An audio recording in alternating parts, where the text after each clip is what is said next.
If you like plants and or pods, or you're just here for some positivity, oh why? Thank you for stopping by. Please like, subscribe, and thumbs up, thanks. Welcome to Positive Plants. I'm Emily, and if you're new here, welcome to my channel.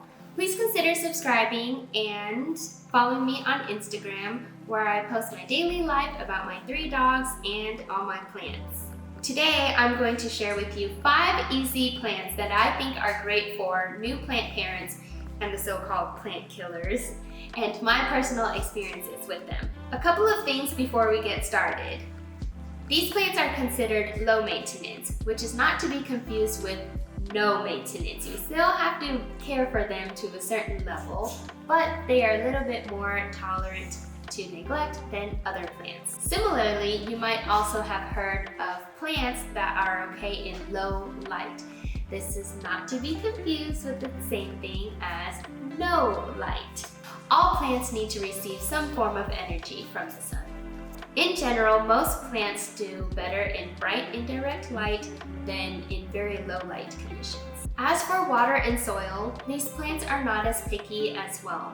I try to water my plants with rainwater as much as possible, and most plants do well with a well-draining mix. I use leca for a lot of my plants, so that's these light expanding clay. I will probably post another video talking about them because I just love it so much. Leca makes planting these low maintenance plants even more low maintenance. I love it. Number 5 on my list is the ZZ plant. The ZZ plant is known to be a very good air purifier. I leave mine in the bedroom. It's very important to understand the underground structure of the ZZ plant in order to care for it well. I didn't do that, and so I actually killed my first one. Underneath the soil are swollen, fleshy structures called rhizomes. And these rhizomes store nutrients and water that the plant can use over time. These guys are considered drought tolerant. It's much better to underwater these than to overwater. That was my problem with my first plant. I overwatered it. I did not let the soil completely dry out, and the stems and the leaves started getting mushy. I was scared to deal with it, I guess. So by the time I finally got to it, I took out all the soil to look at the roots, and indeed it had root rot.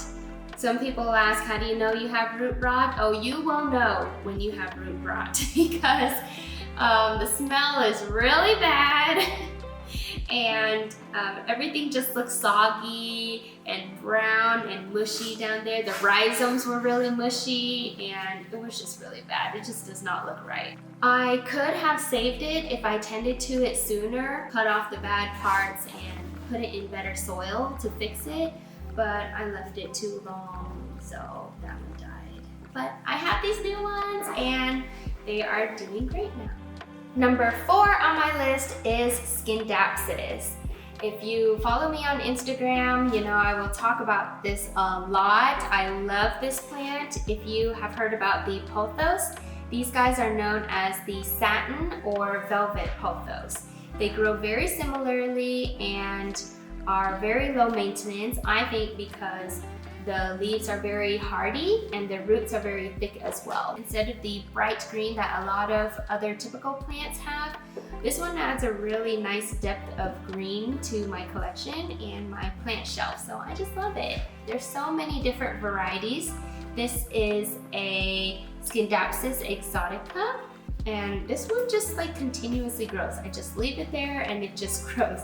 Mine are always kind of short because whenever someone asks me for an easy cutting, I usually cut some of these leaves for them. This right here is my Scindapsus pictus argyrius, I think is how you say it. These are smaller leaves, and my main one I let trail along my mantle.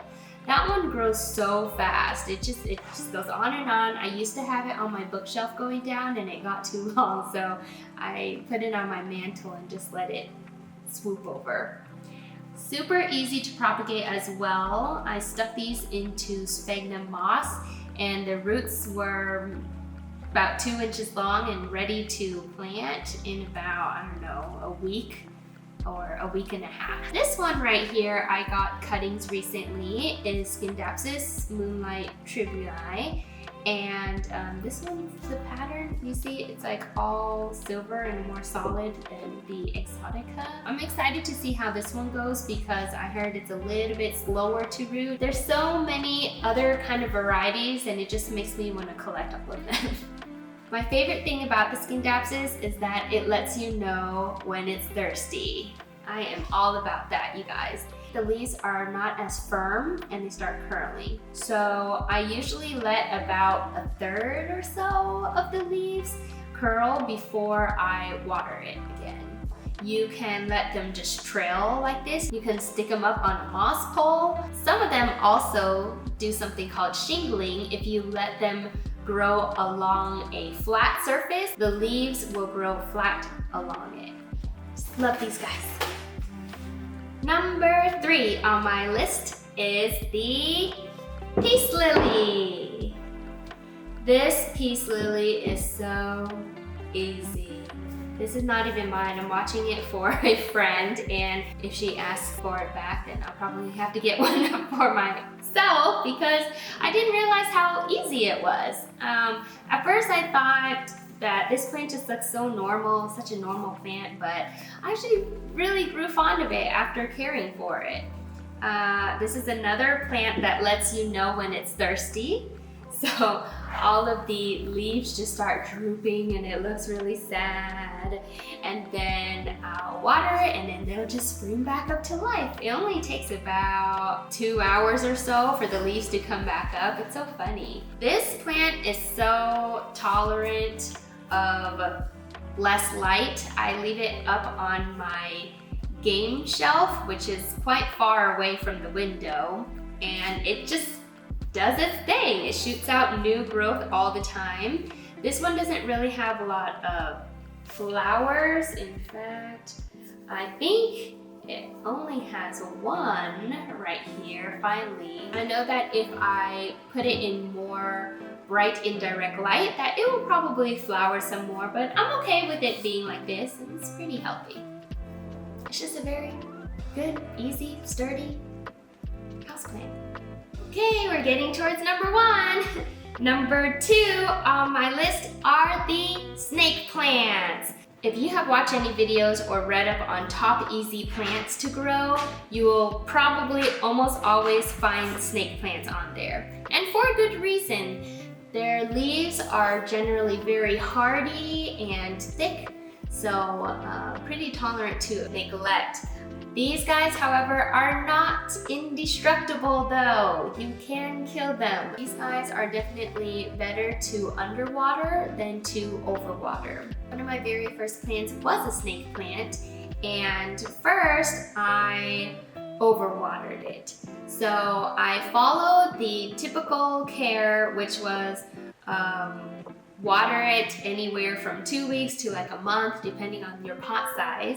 So that's what I did. I think I only watered it about once a month, so I didn't understand why the leaves were getting soggy and still. When I finally got around to it, I inspected under the plant in the roots, and that's really where you guys gotta go if you see something wrong with your plant. It was because the soil underneath was too wet. The soil was not well draining enough, and so even though I wasn't watering often, the water at the very bottom was just sitting there. It was kind of gross. However, these guys are really easy to salvage, so I just cut off the bad parts. If the leaves on the top are still good, you can just chop it up in pieces and stick it up in water. They're kind of slow to root, but eventually they will have roots, and then you can just grow them again, or you can even just leave them in the water. So I took what was still good and I potted it in terracotta, which is better at drying out your soil. But then I did the opposite. I let the plant dry out too much. The soil was rock hard. It was like a cake that you left out and it dried up and it was just like so stiff. So it was really bad. I inspected, I took out all of the soil and the roots were so brittle. I touched it and it just disintegrated. It was so bad. I felt so bad.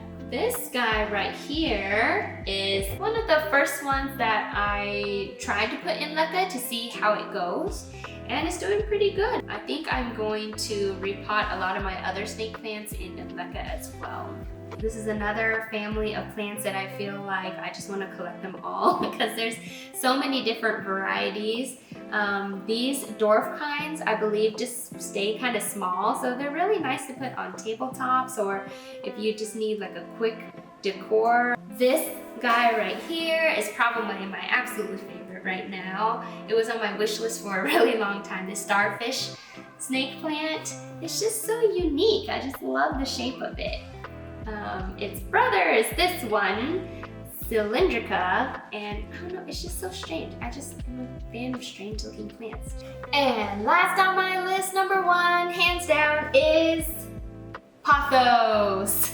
I'm so glad that I started with these guys because I don't think I killed any Pothos. Maybe I killed some leaves before, but the overall plant, I've never killed a Pothos. So this guy was like my, oh yay, I can have a green thumb plant motivation in the beginning. It's just so forgiving. There are, of course, many different kinds of Pothos, maybe do differently, but the ones that I've grown so far have been generally really easy. These are my favorite, just leave it there and let it grow plants.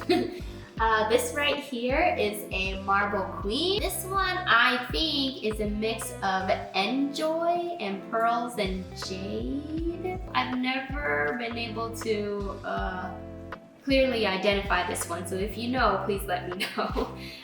This neon pothos right here, I just love its bright green color. I let this one trail alongside my kitchen cabinets and can't wait for it to just take over the whole top. This one right here, my friend gave me cuttings and it's so pretty. This is Manjula, and I recently stuck it on this moss pole because I saw some other people growing it on a moss pole, and as it gets higher and higher, the leaves get larger. So I thought that was so cool. I'm doing that also with my golden pothos over by the window. These plants are so easy. You can even just grow them completely in water. They don't even need soil. So that's it. I hope you enjoyed my list of 5 easy plants for beginners. And if you have watched other videos and seen these plants on them, I hope it helps reassure you that there's probably a reason why they are on these lists. If you have killed plants, it's okay. I hope that you can just keep on trying and learn from your mistakes. In the beginning, I remembered, gosh, this is so hard to do.